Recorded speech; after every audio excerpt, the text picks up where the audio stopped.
Gilgamesch, wohin läufst du? Das Leben, das du suchst, wirst du nicht finden. Als die Götter die Menschen schufen, bestimmten sie für den Menschen den Tod. Das Leben behielten sie in ihrer Hand.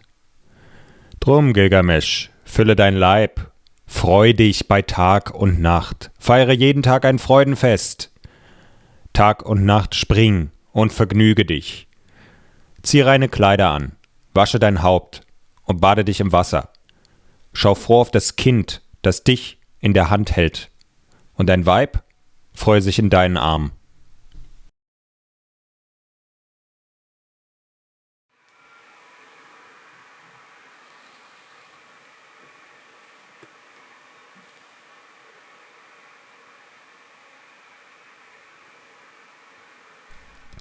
Hey, Josef hier.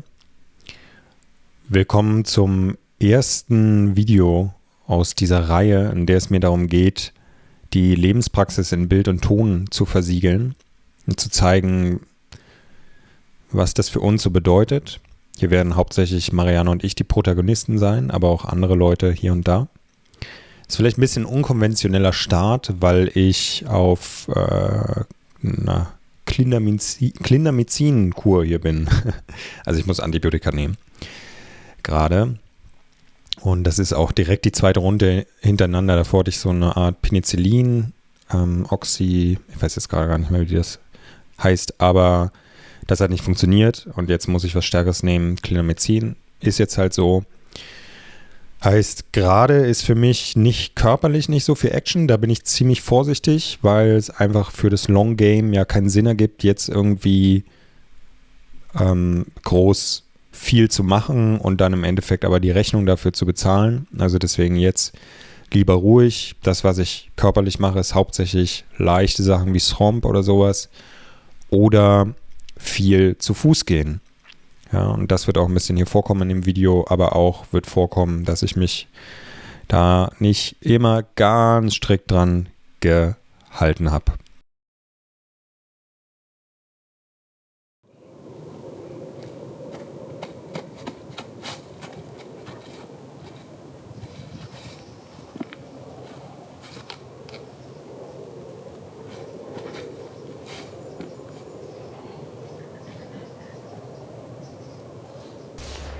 Wir gehen heutzutage sehr wenig zu Fuß und das ist egal, ob ihr auf dem Land wohnt, in der Stadt. Das passiert allen, die eine Arbeit haben, die im Sitzen ist. Dazu habe ich auch eine Podcast-Folge gemacht, die heißt The Walking Lifestyle. Könnt ihr euch mal anhören, da rede ich ein bisschen länger über dieses Thema. Ich bin viel unterwegs zu Fuß im Wald, mache teilweise meine Kommunikation mit Leuten so oder höre was an oder denke einfach nach, höre dem Wald zu und so weiter. Und ich achte aber ganz explizit darauf, wirklich jeden Tag genug zu Fuß zu gehen. Und das sind für mich zwischen 5 und 20 Kilometer. Und das ist aber eine Entscheidung, das passiert nicht von selbst, weil mich zwingt nichts, zu Fuß zu gehen. Ja, ich könnte auch einfach zu Hause meine Arbeit machen am Computer und mein Training im Raum oder was auch immer. So. Aber ich will draußen sein, Wälder leben und deswegen The Walking Lifestyle, Sachen im Rucksack, die ich brauche und los geht's.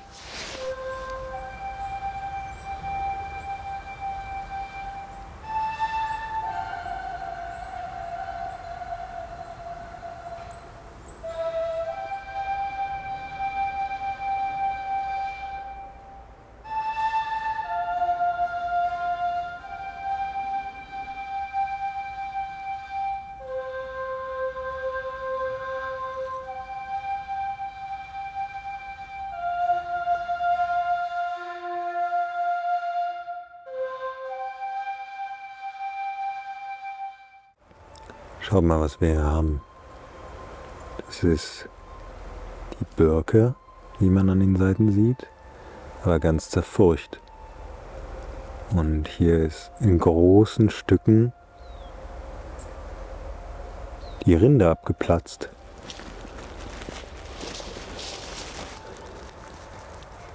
Da liegt sie. Da liegt die ganze Birkenrinde.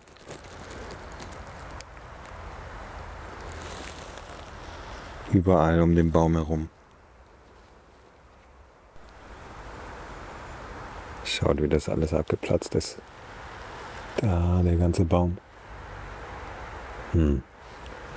Der Birke wird es ja nicht so gefallen, dass sie jetzt so aussieht. Aber das sind einfach ja ganz wunderbare Stücke von der Birkenrinde, die hier einfach so zur freien Verfügung rumliegen. Also ich bin wahrscheinlich nicht der Einzige, der sich darauf freut. Die einen oder anderen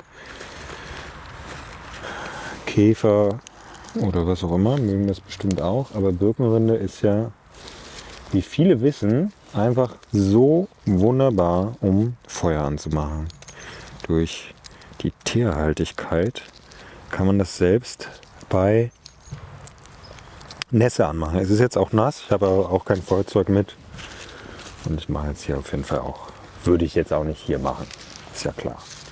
Ja, aber das kann man vielleicht irgendwie später nochmal zeigen, wie die selbst bei Nässe trotzdem brennt. Also survivalmäßig immer so ein bisschen Birkenrinde dabei haben, natürlich immer richtig super. Und das hier ist ja wie ein kleines, also ist ja wie ein Supermarkt hier, aber man muss nichts bezahlen. Also free. Wie als wäre das hier im Regal gepackt. Kann man sich mal richtig schön eindecken. Und dann einen Rucksack und dann geht's weiter. Die Augen des Sammlers sind wachsam.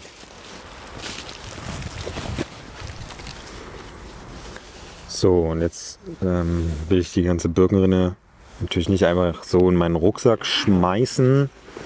Hab da ja auch noch anderes Zeug drin. Ja, wäre jetzt auch nicht so überschlimm, aber guck mal, was ich habe. So einen schönen Rossmann Omi Beutel, den man nicht mit einer Hand aufbekommt, wenn man mit der anderen Hand die Kamera hält. Oh, hier Movement Riddle oder was. So.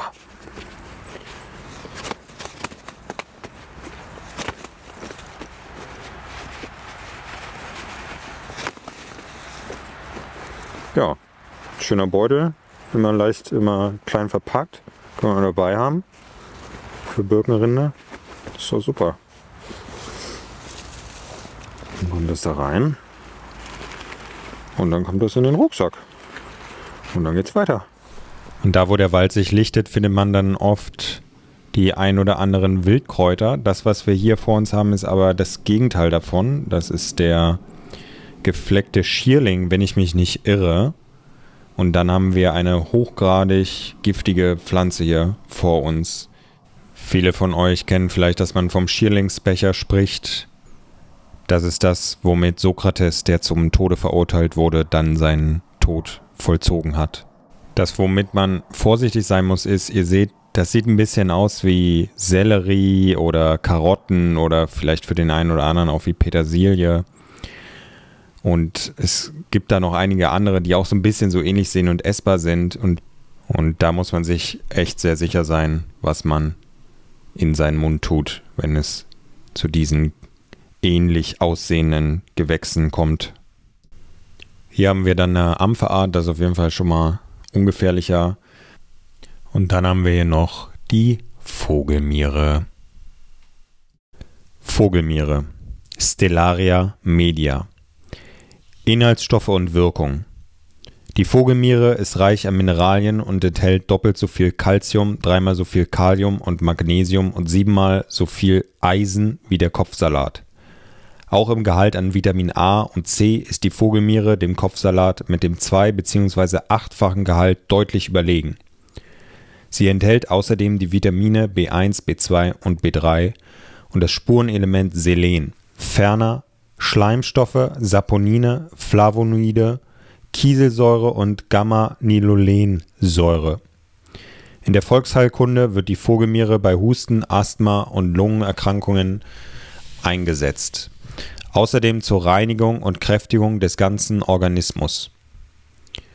Die Pflanze hat eine kühlende, entzündungshemmende, schmerzlindernde, verdauungsfördernde und leicht abführende Wirkung. Sie hilft bei Krämpfen, Leberbeschwerden, übermüdeten oder entzündeten Augen, Rheuma und Blasenkrankheiten. Äußerlich kann sie bei Hautausschlägen, Verbrennungen, Schürfwunden und kleineren Verletzungen eingesetzt werden. Das ist witzig, wie.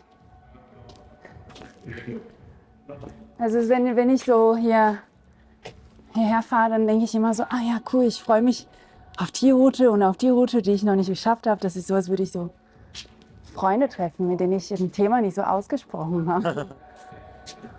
Und jetzt ist alles neu, es ist so ganz viel kennenlernen. Total schön.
Aber bist du jetzt weitergekommen oder?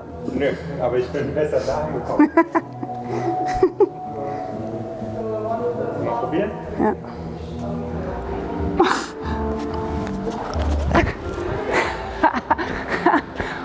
Oh, okay. Ich muss erstmal ein bisschen Horse Dance machen.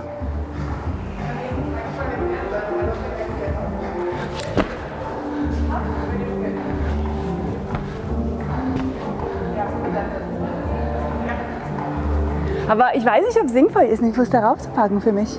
Weil ich habe da so 0,1 Gramm Gewicht drauf gehabt.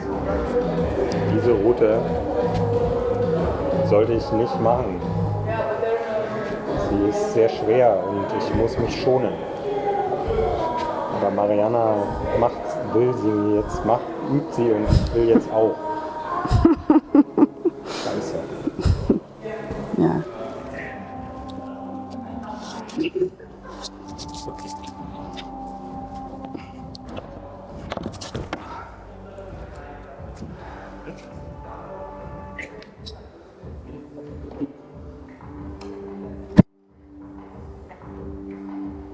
Ah, nice.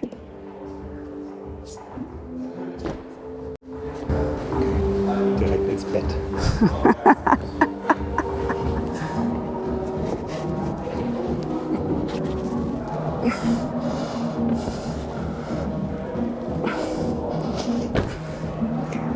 Vielleicht muss ich den Fuß hier auch wieder bringen.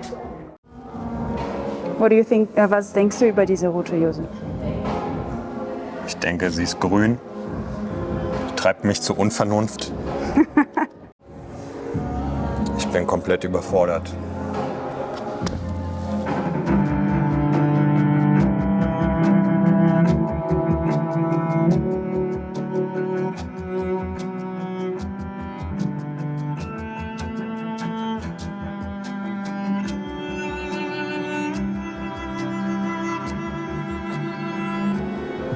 Und dann rechts hier und dann links kommt da und dann ist der aber zu hoch.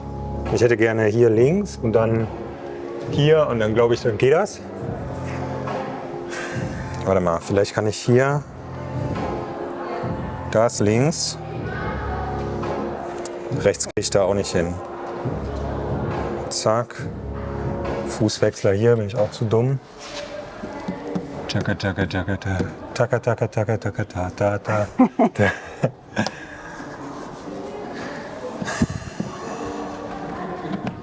Was mache ich jetzt? Es ergibt keinen Sinn, wenn ich jetzt losklettere und nicht weiß, was ich mache. Es ergibt gar keinen Sinn. Ergibt gar keinen Sinn. Null. Aber entdeckt man auch den Weg nicht, wenn man Nein, den es Weg ist geht? unmöglich, Sachen zu entdecken, wenn man nicht davor vorbereitet, komplett vorbereitet ist. Boah, ist jetzt auch gut die Geige im Hintergrund. Kommen die Bits. Ich probiere jetzt einfach das davor nochmal.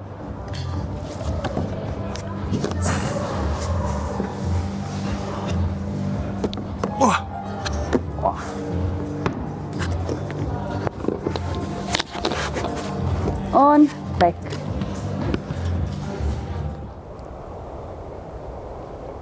Das Schöne an den Jahreszeiten ist einfach, dass die Orte, an denen man regelmäßig ist, wenn man das ganze Jahr über an diesen Orten ist, man sieht, wie die sich verändern. Und das hier ist für mich ein ganz wichtiger Ort. Der sieht jetzt irgendwie gar nicht so groß spektakulär aus. Aber wir nennen den Ort den Hain. Und hier habe ich ganz viel Zeit diesen Sommer verbracht, mit Leuten auch, mit Workshops. Und das heißt, die Teilnehmer kennen den Ort auch. Also viele von euch, die das Video sehen, ja, ist vielleicht auch die eine oder andere Erinnerung an den Sommer. Und das ist jetzt im Sommer halt der Ort, wo Schatten ist. Weil hier ist das, was manche Teilnehmer jetzt auch die Savanne nennen. Ein sehr schöner, offener, eine sehr, sehr, sehr schöne offene Fläche. Sowas ist ja leider relativ selten in der Stadt. Wir sind jetzt natürlich nicht in der Innenstadt, sondern ein bisschen weiter draußen. Aber Berlin hat sogar das Glück, dass es mehrere solcher Flächen hat.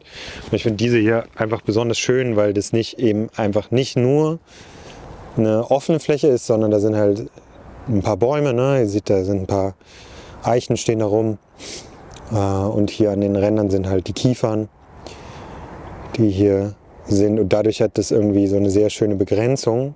Das heißt, man kann hier Sonne haben oder man ist hier in dem Hain, wo es ein bisschen dunkler ist. Aber dafür ist hier Schatten. Und so kann man hier auch einfach sehr schön den Sommer verbringen. Und hier haben wir dieses Jahr sehr viel verschiedene Spiele gespielt. Ja, also Fangspiele wie Steh-Geh, weiß ich nicht, wer das alles kennt, ja, aber wo ein Team versucht, die anderen zu fangen, dass sie stehen müssen, das andere Team versucht wegzulaufen. Das ist so eine Sache, die ich seit Jahren mit Leuten spiele, die erstmal ein Kinderspiel ist, aber das ist ein extrem strategisches Spiel. Da ist ganz viel drin, da ist ganz viel so eine Art Primal, ja, urzeitliche Gefühle sind da drin. Also wenn man auf sowas Bock hat, nicht jeder hat auf sowas Bock, aber wenn man auf sowas Bock hat, dann fühlt man sich halt danach ganz anders. So, ja, gerade wenn man irgendwie vom Computer kommt oder von der Stadt, von diesem, so, in diesem eingesperrten Ding, dann ist man hier und hat halt diese Urgefühle und rennt halt und Strategie, ein bisschen rumschreien, sprinten, joggen, verstecken und so weiter. Ja, verstecken haben wir auch gemacht hier. Ist auch interessant. Verschiedene Sachen. Oder was wir auch einfach viel gemacht haben beim Gruppentraining am Freitag, ist Infektionsfange. Da fängt einer an zu fangen und dann, wenn der einen gefangen hat, dann dann fangen zwei und dann fangen die einen und der ist auch dabei. Zombie-Fange kann man das auch nennen. Und das ist geil, weil das halt so ein schönes Ausdauertraining ist. Wenn man das so eine halbe Stunde bis Stunde spielt, dann sind ganz viele verschiedene Intensitäten drin. Von Gehen zu Joggen zu Sprinten, alles ist irgendwie da. Und gleichzeitig ist noch ganz viel visuell. Sehen, hören, Strategie, denken, kommunizieren mit anderen. Und das ist was ganz anderes, als einfach so zu laufen oder einfach so drin auf dem Laufband oder auf dem Ergometer und so. Das ist so, wie es eigentlich sein sollte. Da ist viel mehr der ganze Mensch als Einheit involviert und nicht diese isolierten Punkte im Training. Jetzt mache ich Ausdauer, jetzt mache ich Kraft und so weiter. Das hat auch alles seine Richtigkeit. Aber nur das zu machen, da fehlt dann was und man weiß oft gar nicht, was da fehlt. So, und hier im Hain nutze ich mal die Gelegenheit, nachdem ich jetzt eine Weile gegangen bin, mit ein paar Leuten gesprochen habe, am Telefon, um was aufzuschreiben. Und ich habe mit meinem Rucksack immer ein paar Sachen. Nicht immer habe ich das gleiche hier drin, aber was eigentlich immer in meinem Rucksack mit dabei ist hier so eine Matte. Und die gibt es halt für ein paar Euro, ne? Überall, wo es so Outdoor-Sachen gibt, gibt es die. Und das ist ganz geil, weil da kann man sich halt raufsetzen oder auch raufknien. Also wenn ich jetzt im Caesar was machen will, habe ich so ein bisschen Isolation jetzt gerade. Aber auch sowieso, also ich habe das auch im Sommer immer dabei, weil wenn man zum Beispiel Stretches machen will draußen und man ist auf Beton und man will was machen mit dem Knie auf dem Boden oder so, dann ist es echt immer gut. Oder es hat geregnet, man will sich hinsetzen und man will trocken bleiben. Ja, ist irgendwie ein Teil, das habe ich immer dabei. Und ich bin ja echt happy über die Technologie, die es heute so gibt. Auf der einen Seite und auf der anderen Seite super skeptisch, ne? Das habt ihr ja, glaube ich, schon mitbekommen. Also ich nutze das irgendwie und gleichzeitig gucke ich, was ist so der richtige Nutzen damit. Und das ist hier ja auch großes Thema. Aber es ist halt schon cool, dass man überall sein kann, wo man will. Im Grunde, mehr oder weniger. Und da Internet hat natürlich auch seine negativen Seiten. Man kann dadurch man ist überall connected und das ist ja auch super, eben mal kein Internet zu haben. Aber auf der anderen Seite erlaubt es einem halt, jetzt hier das iPad rauszuholen. Ich sehe, ich habe keinen Strom jetzt gerade, ich habe nur noch 7%. Und bin aber auch darauf vorbereitet. Meine Powerbank dabei, zack. Und die ist auch stark genug, um einen Laptop auch zu laden. Das ist halt auch das Coole durch diese ganzen USB-C-Sachen. Dadurch, dass jetzt alles eins ist. iPhones ziehen hoffentlich auch noch bald nach. Danke an die EU hier an der Stelle mal. Ja, manchmal kommen da gute Sachen raus, manchmal kommen da schlechte Sachen raus. Das ist auf jeden Fall eine Sache, wo man sagen kann, ey, das ist irgendwie ganz cool, dass jetzt alle Hersteller dann gezwungen werden, USB-C zu benutzen. Weil dann brauchen wir wirklich noch ein Kabel. Und dann ist das ist echt cool, so ein Teil zu haben, eine Powerbank, die halt 60 Watt auch ausgeben kann. Also sie kann amtlich einen Computer laden, also auch mein 16 Zoll Computer, der natürlich auch ein bisschen mehr zieht, so kriegt die auch zumindest auf Level gehalten, auch wenn ich daran arbeite, wenn ich da auf Zoom arbeite, was ja auch ganz gut was braucht an Energie. So, und klar, iPad kann ich auch damit laden. Super, klasse. Und wir sind halt nicht groß. Ich habe halt auch noch so ein größeres Teil, was halt auch einen Wechselrichter hat, ne, wo du eine richtige Steckdose hast. Ist halt auch nice. Ist halt eher was fürs Auto oder für kürzere Wege oder so. Habe ich jetzt nicht in meinem Rucksack drin und transportiere das rum. Aber da sind dann natürlich auch nochmal entsprechend mehr Ladungen drin und dann kann man auch richtig remote so ein paar Sachen mehr noch machen. Wenn es hier so kalt ist, dann bin ich natürlich hier nicht mega lange am Tippen, beziehungsweise ziehen wir auch erstmal wieder gleich die Handschuhe an. Das Problem mit den Handschuhen und den Touchscreen ist so ein bisschen, dass man die Touchscreens nicht benutzen kann so richtig. Ich habe mir die als ich mir die gekauft habe, habe ich richtig geguckt im Laden, mit welcher man einen Touchscreen bedienen kann. Funktioniert aber nur so halb. Funktioniert, glaube ich, dann drinnen besser als draußen. Also meistens muss ich die ausziehen. Ich weiß, es gibt so Spezialhandschuhe, womit man das machen kann. Das sind die jetzt nicht, aber das geht zumindest ein bisschen. Was ich eigentlich sagen wollte, genau, wenn es kalt ist, sitze ich natürlich hier nicht unendlich lange rum. Also ich will jetzt nicht so tun, als würde ich hier einen mega Bürotag machen, in dem ich hier sitze. Aber hey, du kannst halt einfach immer mal, wenn du gut eingepackt bist, ne? Ich habe ja auch mein Video darüber, so Winterkleidung, ich glaube, das habe ich ganz gut ausgecheckt, auch wie man das macht. Weil meiner Meinung nach ist eher schlau, sich wärmer einzupacken und dann sein Kältetraining zu machen. Und wenn ich einfach so draußen bin, da kann ich halt lange draußen sein, ohne dass ich Probleme bekomme. Weil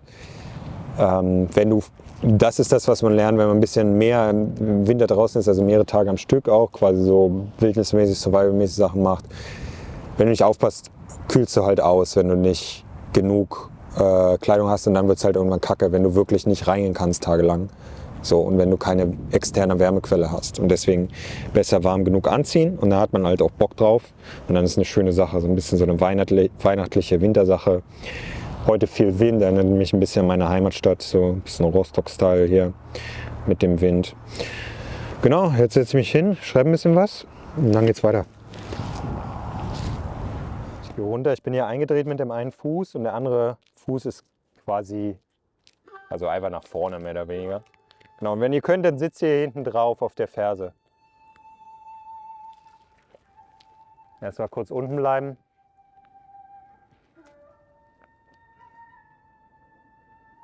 Dann machen wir ein paar Wechsel. 1, 2.